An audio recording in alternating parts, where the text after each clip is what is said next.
morning, everyone, and welcome into Wake and Take. It's your boy Jason, and we have some football to talk about today. We had a whole weekend of preseason games. There's still another game tonight, but who cares about that? We've got takeaways from the games that did happen, and we have some player news to talk about. So why don't we go ahead, sit back, relax, sip our coffee, and enjoy the show.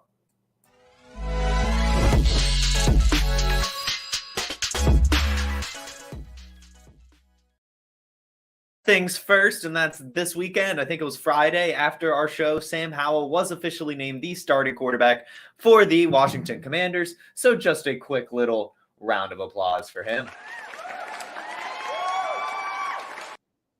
Excited to see how that goes. Excited to see how he can produce the weapons of Terry McLaurin, Gibson, and of course, Jahan Dotson.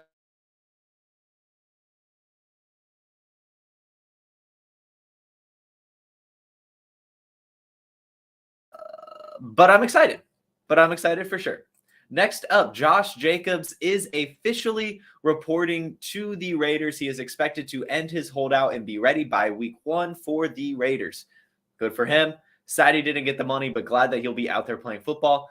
The only concern here is, can he stay healthy now? I mean, there's been a pretty bad string of running backs following up the year after they've had their career year. Basically, if you have a career year, if you lead the league in rushing, basically the next year you're very injury prone because you took such a beating the year prior. So we'll see how it goes. But either way, good that he's back on the field. If you bought him during this dip, probably paid off. And congratulations on that. And we'll see. Zamir White gets relegated right down to handcuff role, but still he is explosive and has great speed and stuff. So maybe he can still crack the lineup and maybe get some plays in every once in a while. But it's still going to be the Josh Jacobs backfield. It's going to be probably heavy play action, just a very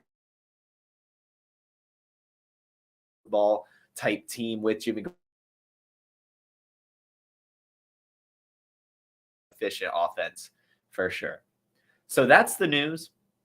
So why don't we go ahead and just check out these preseason games? There was a ton of them, and there's a lot to talk about. Last week, I went for 45 minutes talking about that. I'm going to try to keep it shorter this time. Instead of talking about basically everything you need to know, I'm just going to give you guys kind of the important stuff that I saw when going through. I didn't, of course, get to watch every single game, so this is also just some kind of box score perusing, but still tons to take away here. Tons of excitement from these games.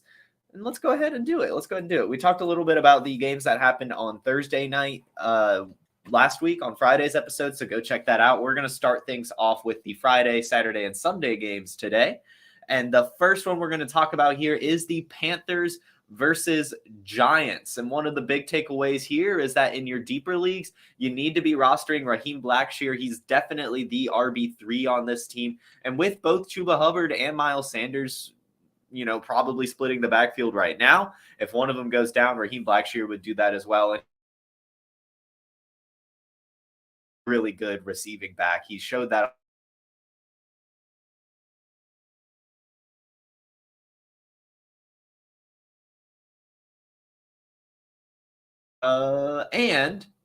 And for the Giants, that was really my only takeaway from the Panthers. Bryce Young is, going to have some trouble with that offensive line is kind of my other takeaway. That's the other one for the Panthers. For the Giants, Daniel Jones came out and looked great. He was 8 for 9. He had 69 yards and a touchdown and even ran the ball once for 6 yards. So it was cool to see that and good to see he's not turning the ball over. Definitely on fire. Obviously the starting quarterback, but looking good. Jalen Hyatt scored himself a touchdown. I'll go ahead and show you guys that. It was a really good touchdown.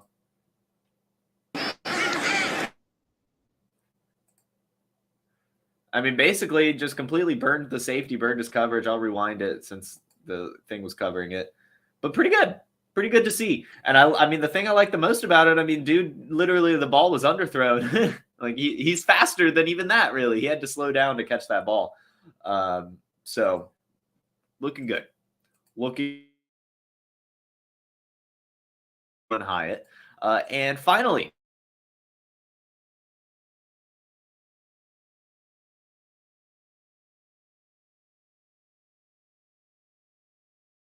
back, if you have Joe Mixon, keep holding on, man. Keep holding on to Joe Mixon because these backup running backs really are not going to be doing much. Chris Evans and Chase Brown both averaged 2 yards per carry this weekend, but Chris Evans did have some receiving stuff. He had 2 receptions for 20 yards, but again, not enough. It's going to be Joe Mixon like 75% of the time, with Chris Evans and Chase Brown probably mixing in, really both of them mixing in, like each getting their own like 10% share, something like that.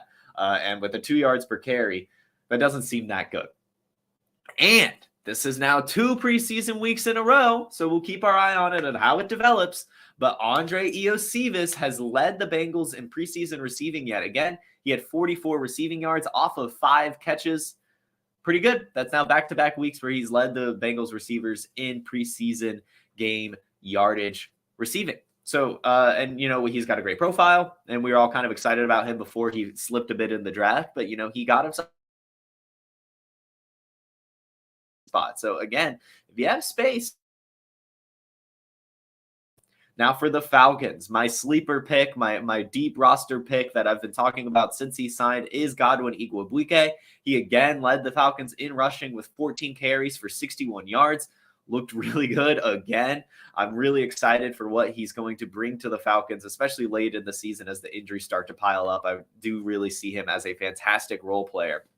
Desmond Ridder, he threw an interception. He did throw an interception. He only played 1 drive, and it was really good up until that point. He led the Falcons all the way down the field. He was 7 of 8 for 80 yards, and then he became 7 of 9 for 80 yards and an interception right in scoring opportunity. So it sucks that he turned the ball over there. It was a tipped pass, not necessarily his fault, and sometimes those happen. It wasn't necessarily a bad read or anything. It's just an interception, just unlucky. So again, my take here is Desmond Ridder is the starter for the Falcons. Taylor Heineke will be good if he goes in, but it's Desmond Ridder's job to lose, and I just don't see him doing anything to lose it. Everyone is behind him, and he's fine.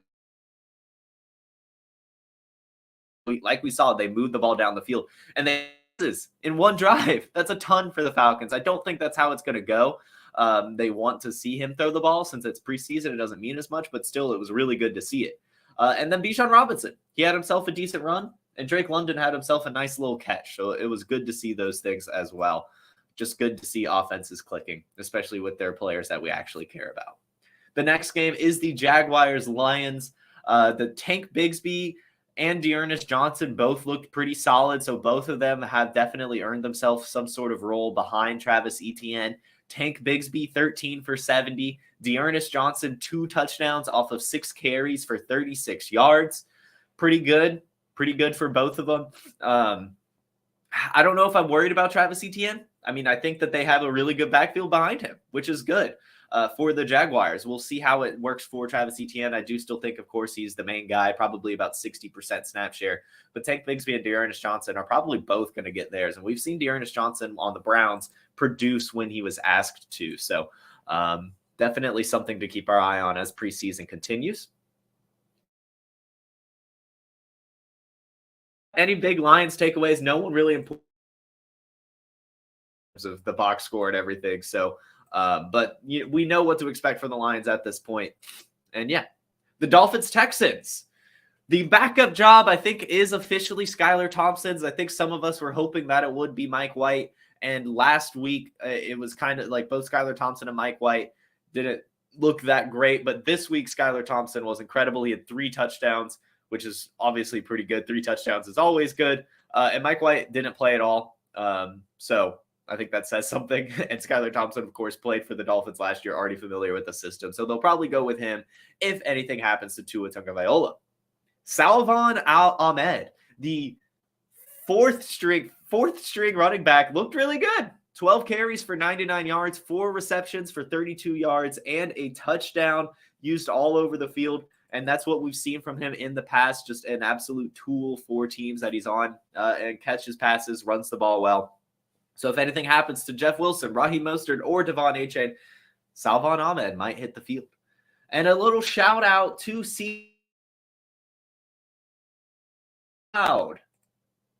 throw an interception this time. Tried to play the applause, but it didn't go through. But CJ Stroud did not throw an interception this time. Looked decent. I will say One thing that's making me concerned is that Mike Boone was the leading receiver. Yes, that's right. Mike Boone led the receivers in receiving yards yesterday and also rushing yards for that matter. And this was a game where Tank Dell didn't play. He was held out with a kind of an injury. I think it was like a tightness or something. They just wanted to be cautious with him. But none of the other receivers really popped. Nico Collins was out there, not for long. But still, cool to see CJ Stroud not throwing an interception. Concerning for the receivers. And I think this means, right? I mean, Tank Dell might actually be that dude. I mean, if he had that good of a game in the first preseason game, and then no receiver had anything close to that without him, it stands to reason that Tank Dell is in for a good little year here and has a great chemistry with CJ Stroud. I see this comment here from the fantasy plumber, Salvin Ahmed, absolute tool. And I'm getting to this, the freak. I'm getting to this. Don't worry, I'm getting to it. Next up, what's another game that happened? This is the Bills Steelers, and I want to give a shout out here to Chase Vernon. After the draft and a little bit over this offseason, I had Chase Vernon on a lot. You've seen him on Fantasy Football Intervention and the Big Tilt. And one of the rookies that he said was a sleeper was Justin Shorter. And yesterday he did lead the Bills in receiving. He was 5 for 47 and a touchdown. And he's got, a profile to land himself on the squad. He's a red zone threat, which they don't really have outside of the tight ends. He's 6'3", 224 pounds, has a decent catch radius, a decent profile and everything, and looked good in this game. So I think he's definitely earned himself a roster spot. So good eye, Chase Vernon, for spotting that one. And Dalton Kincaid, he had 3 receptions for 45 yards. Good to see the rookie going out there, getting some usage. Hopefully you can keep that up into the regular season. And in terms of the Steelers, 2 players we already know and roster had touchdowns off of 1 touch. Jalen Warren had 1 carry for 62 yards and a touchdown. Pat Freiermuth had 1 reception for 25 yards and a touchdown. So the Steelers looking good, man. I mean, I really do believe this Steelers team is going to be fantastic this year. They're in the right direction. And I mean, they're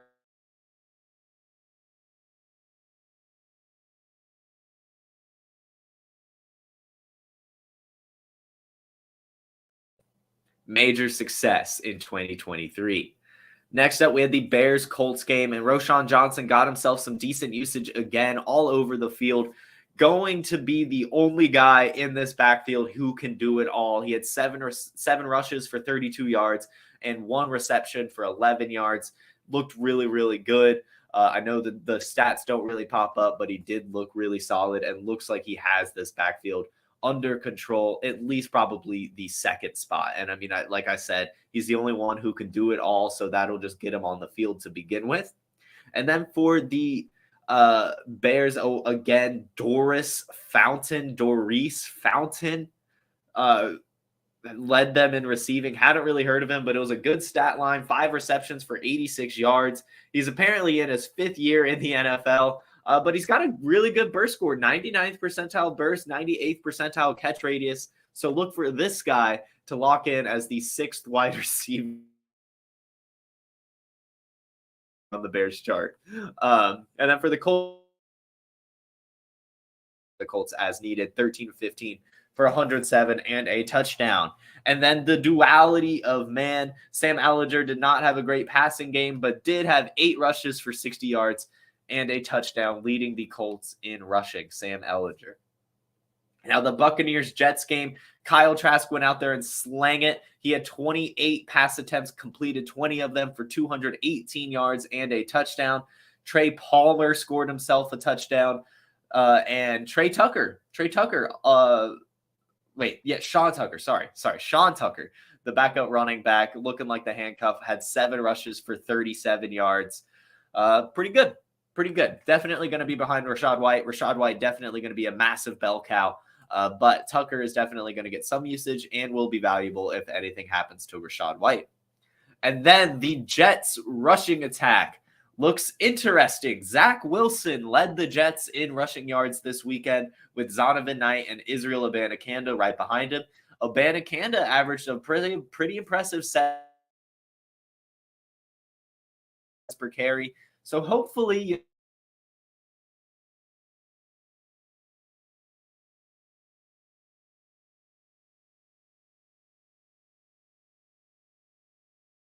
I still don't know why they brought in Dalvin Cook. There's just so many running backs on this roster. And finally, one of the guys who had been kind of popping up at trading camps, Jason Brownlee, the undrafted free agent, did lead the Jets in receiving with 50 yards. Good game for him. Let's see. Next up, let's go ahead and talk about the Titans-Vikings. Malik Willis did score a passing touchdown, but also threw an interception. The big thing here is that he had 11 carries for 91 yards, really ran the ball well, looked solid doing it. But with the 91 rush yards, wasn't even the leading rusher for the Titans, as Julius Chestnut had 13 carries for 98 yards and a touchdown, looking like he's probably the backup to Derrick Henry right now, as he was last year. Tyjae Spears also going to feed in there with 7 carries for 57 yards and a touchdown, averaging a really impressive 8 yards per carry. Get some stuff. I think Hassan Haskins has him 14.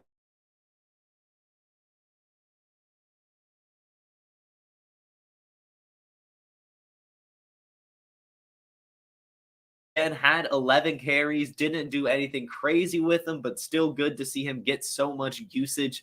Hopefully that carries into the regular season as a backup, kind of fill in. Hopefully, I really want this to be a committee in Minnesota. I don't think it makes much sense to make Madison an actual true bell cow. And DeWayne McBride, he scored himself his first NFL touchdown. So shout out to DeWayne McBride, the other running back on this roster that could end up making some noise. The Chiefs absolutely stomped the Cardinals. It was like 38 points or something like that. Mahomes had 105 yards and a touchdown, 10 for 15. Classic clinical Patrick Mahomes performance. Deneric Prince scored himself a touchdown. And then, guys, I'm just going to list every single Chiefs player who caught a pass. Rashee Rice, who looked great. 8 receptions for 96 yards. Great usage for the rookie. And then outside of that, Amir Smith-Marset, Matt Bushman, Ty Freifogel, Marcus Valdez, Travis Kelce, Justin Ross,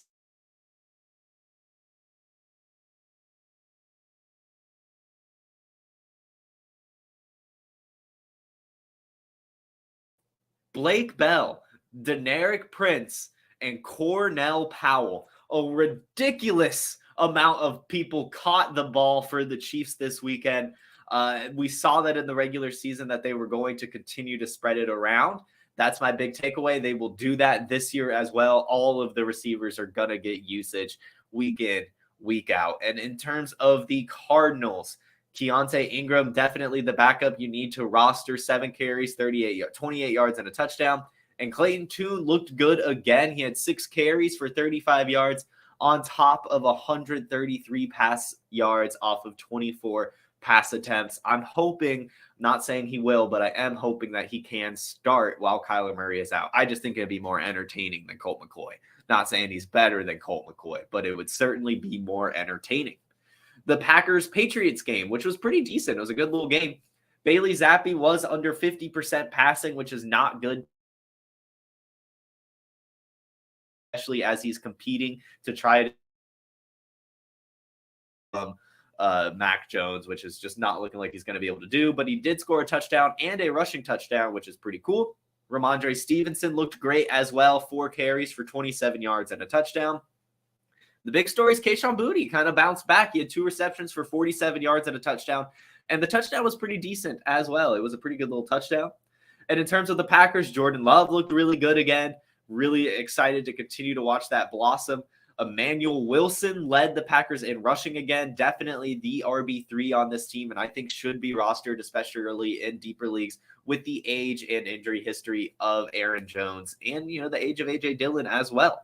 And in terms of receiving, Jaden Reed got himself a touchdown. Good to see. And Romeo Doubs, 2 for 52. As much as people hate him, you just continue to see his name at least once or twice a game making a big catch. And I really do think that he's got himself a role on this offense. And we do know that he's the wide receiver 2 above Jaden Reed on the depth chart right now. And it's going to take some work for Jaden Reed. It's going to take some work. The Broncos 49ers. Javonte Williams looked... He's back. 3 carries and 4 receptions. I guess great isn't the right term, but just to see him back and to get that kind of usage is exciting. Ronnie Bell, my man Ronnie Bell, one of my picks for an undrafted free agent to make some noise. Leading receiver again, 7 receptions for 114 yards. That is now back-to-back weeks where he's led the 49ers in preseason receiving yards. I really do think he could be something special. Not this year probably, but maybe a year or two down the line as these people start to age out. You know, he could develop into the next Deebo Samuel or something like that with his profile. All of the quarterbacks started: Trey Lance, Sam Darnold, Brock Purdy. Brock Purdy didn't have much action, but looked like Brock Purdy in that time. 4 for 5, 65 yards, making the right reads. Nothing special, but you don't need to be special in the 49ers offense. Trey Lance, 173 yards, a touchdown, and an interception. Sam Darnold, 109 yards, a touchdown, and an interception. Brock Purdy's job, we already know it. He's great. Raiders, Rams. Aiden O'Connell continues to ball out. He had 163 pass yards and 2 touchdowns. Trey Tucker had 66 of those yards. White had some usage as well. Game or 2 this year. Write it down. Put it down. He's going to do it. Jimmy Garoppolo's going to get a small injury or something, and Aiden O'Connell's going to go in, and who knows? Maybe he'll earn that starting job because he's looked fantastic. He really, really has. And in terms of the Rams, Stetson Bennett looked less fantastic. He was 15 to 24, 142 yards, no touchdown, and threw an interception. Still a pretty decent game for a rookie, but you just don't want to see those turnovers, of course. And I've got 2 more games for you. We'll go ahead and move on to the Cowboys Seahawks. We had Rico Dowdle leading in rushing again over Malik Davis. Dowdle 38 yards, Davis 32, and Deuce Vaughn got in on the action again, 5 for 14, and scored himself a touchdown. So great job, Deuce Vaughn. He's looking fantastic this preseason. Jalen Tolbert has bounced back as well, 4 receptions for 66 yards. And Luke Schoonmaker, healthy now, caught 2 passes for 22 yards. I'm excited to see how he looks the rest of this preseason. I do definitely believe he will be the starter by the end of the year. Geno Smith, 5 of 6, 46 yards.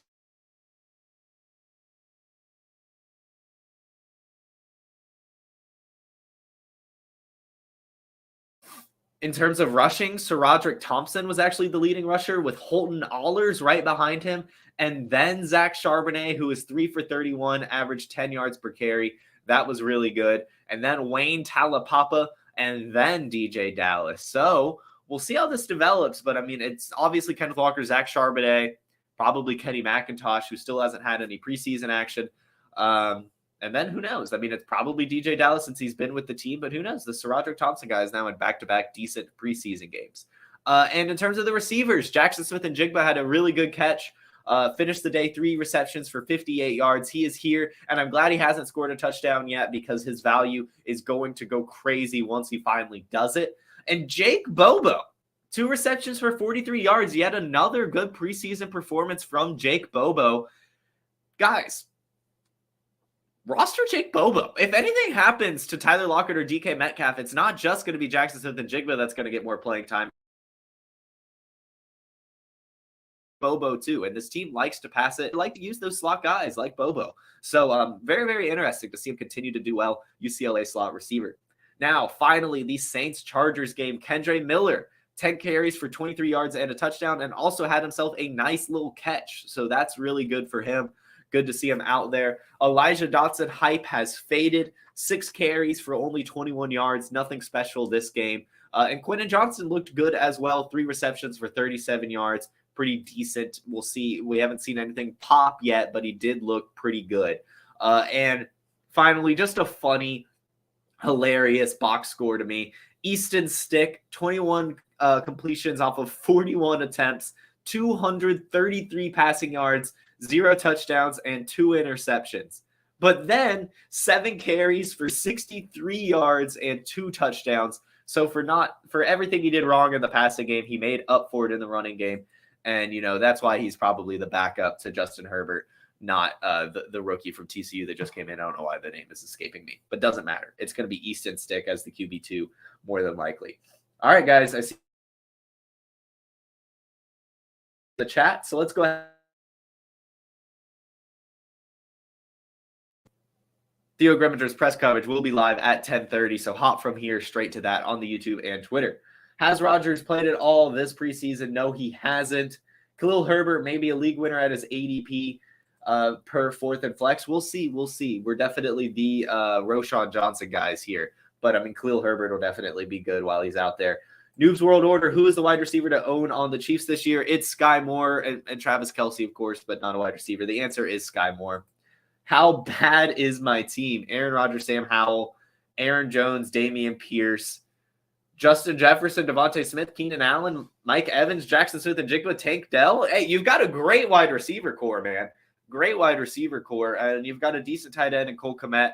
The only thing is, I mean, your running backs, you're going to need to put in some work here. Aaron Jones going to be out of the league soon, and Aaron Rodgers kind of the same thing. But you should at least be good this season, be pretty competitive.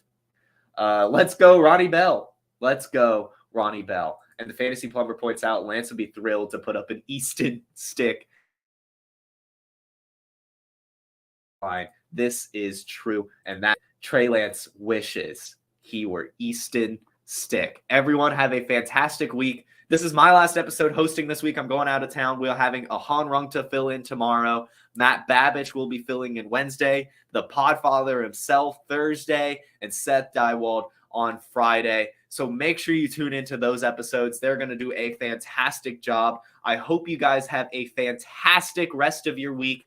I will see you all next Monday at 10 a.m. Eastern on this very YouTube channel. Check into everyone else Tuesday, Wednesday, Thursday, Friday, this very YouTube channel at 10 a.m. Eastern. Have a good one. Peace. Hey, it's the Podfather of... Hey, I want to take a moment to thank you for tuning in. It's important to me that all of our media be free. This is only possible because of you allowing a true independent sports media enterprise to thrive unlike any other in the business. So please subscribe to the All In Package to continue to make all of this possible, to ensure that all of our stats, information, data, content is available to you, especially you, the people that get the site and get the show.